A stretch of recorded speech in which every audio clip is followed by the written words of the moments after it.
How's it going, everybody? It's Logan Xavier, also known as Hibikukaze, and welcome back to my channel. Today is a video that wraps up for day 23 and day 24. I'm about a quarter of the way through with this challenge. Oh wow. Day 23 and 24 of 100 days of making MECHA-NOS, where I spend at least 30 minutes each day for 100 days consecutively working on my independent sci-fi adventure comedy series, crime fiction series, MECHA-NOS, which is a very quirky series about the main character, Brent Oman, exploring space and getting into trouble and trying to worm his way out in a way that benefits people.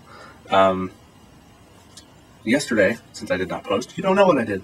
Yesterday I worked on consistency again, still working on keeping consistent look with line weights, well not line weights, but like trying to keep like a consistency with character facial recognition, with just the book in general, like the pages overall, the panel layouts, not trying to keep it consistent like the same panels each page, but trying to keep like a consistent style and whatnot. With that, just working on becoming more fluid with my art. I used to be very expressive with a lot of my art, and over time I've kind of gone from expressive to structure, and I'm trying to take the structure and go back a little bit further with, like, towards the expressive, so I have more movement and feel for the characters as you look at them, because they are still, I want you to be able to feel like there is movement with the characters as they're like walking around making faces and stuff. So I'm trying to work on expression, consistency, and fluidity with structure. Just trying to get an all-around encompassing thing. Something that I was thinking about today is the rule of thirds. With comic books, the rule of thirds is very blatant. When you look at Bristol board sheets, when you get the blue line Bristol board sheets, they have them marked in thirds and halves, not quarters or anything. And I was thinking about the 100-day challenge. That's about 33 to 34 days. So what I was thinking of is I'm pressuring myself too much to get things done at a pace that I have no idea about. I really have no experience with these things, and I'm trying to force something without a plan. I'm thinking about, like, oh, I should be doing this, but I don't have a plan of actually doing anything. I just have a plan of I should have been doing it. It's not planning. So until day 33 or 34, I feel like I'm going to be doing a lot of what I'm doing recently. I feel like 33% of the challenge, or a third of the challenge, should be focused on just everything in general, like encompassing the salt and pepper of everything. Like all the, I don't know how to explain it. I feel like a third of the challenge should be used for stupid stuff. Like what I deem stupid things, like stuff that isn't going to immediately affect the comic, but it affects the comic in ways that make the comic better. It's not working on pages, which I've worked quite a bit. It's not working on like colors or inks. It's just working on stupid stuff, like consistency and all that. So that's what I'm focusing on until around day 33 or 34. That's what I'm trying to do. That's another thing with the rule of thirds in comics, is you've got blacks, whites, and grays. You want your blacks to take up a third, your whites to take up a third, and grays to take up a third of the entire page and the panels and everything. You just want to work with thirds, and you can always vary with those things. But for right now, I'm trying to go with the neutral route and go with thirds on everything that I'm doing. But yeah, today I worked on the cover, just trying to get ideas, and the cover is more of an experimental thing because I've never done covers. It's more of an experiment because I get to play around with things on my tablet and just goof off. I might paint I might digitally paint the cover. I might do the cover like I do the inside of the books. Who knows?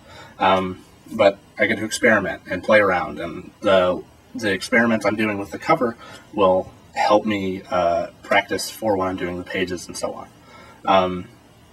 Though I'll probably do a go-over of the cover at the end of all the pages, so the cover is probably a little bit more of a higher-end thing. But while I'm working on it now, it is just help. And of course, I've teased that quite a bit in the past couple videos. I'm pretty sure you guys if you pay attention, have seen pretty much almost the entire cover. But yeah, what I'm going to talk about today is inspirations, and what I'm trying to focus on. I told you what I'm focusing on, but inspiration-wise, I don't find a lot of American comics too inspiring for me. Not in the sense that I find manga or Japanese comics inspiring. Japanese comics have a better way of explaining and expressing things. And the pacing of my comic is actually, from what my brother has told me and from what I've noticed, is more like a cartoon. So instead of my comics reading like wanting you to read from page to page, I'm wanting you to read episode to episode or issue to issue. So it's a little bit of a twist. I hope it pays off, but I also hope that I can adopt the page by page thing as well, because I need to keep that in. I've done a few like cheap tricks in this first issue, just to get a feel of how I should do things. But yeah, a lot of my Americanized inspirations are like Adam Hughes and Frank Cho. I like their style of art, like their pencils and colors are amazing. I love their artwork in general, and they're very good at what they do. They're well practiced and they're focused on their own work and their own style, which I think is amazing. Obviously, Alex Ross is a good like godlike figure to look up to, but he's not really like too much of a close inspiration. Though I do dabble with gouache a lot. I don't have too many other focuses with like American artists. A lot of like inspiration again comes from Japanese artists like Akira Toriyama, the artist of Dragon Ball, Sugumi Obata or Takeshi. Sugumi Oba or Takeshi Obata is the one that does the art for Death Note, Bakuman, which is a good series. Read Bakuman if you have time and money to spend on the books. Read Bakuman.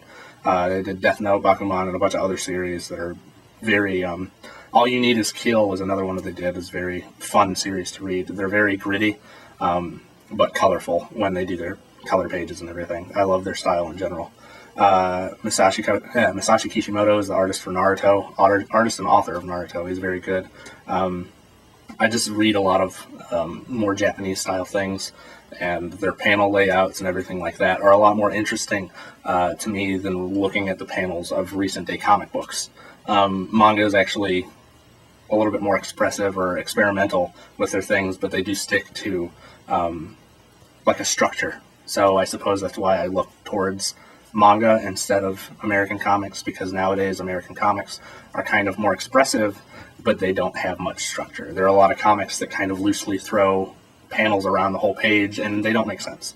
So I want to stick with the structure that what Japanese comics stick to, and then play around with it like they do.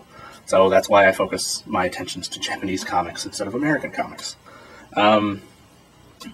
But yeah, I've been working on consistency, designing the buildings for the issue. I've been designing the cars, the armors, the background characters, like just trying to come up with a way of making the buildings and the environments look consistent and diverse. Because again, the story takes place in space, and it's a bar at night.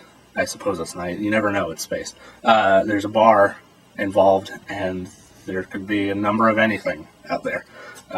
You don't know. So I get to draw a whole bunch of crazy aliens and goofy things and just place them in a bar environment and see how it works.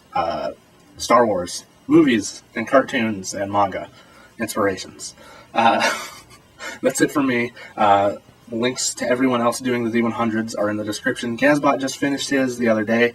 If you'd like, I would suggest going over to his channel and watching not only this round, but the round before that, and just consuming all of the fun and inspiration that he brings to the challenge. Again, all their links are in the description below. Go follow me on Instagram. I post pictures that leak things that you might not see. You got to pay attention, though, because they're like fuzzed out and stuff. But I'll talk to you guys later. This is Logan Xavier, also known as Hibiku Kaze, signing off. Thank you for watching. Make sure to like, subscribe, and talk to you later. Goodbye. Get to redo this.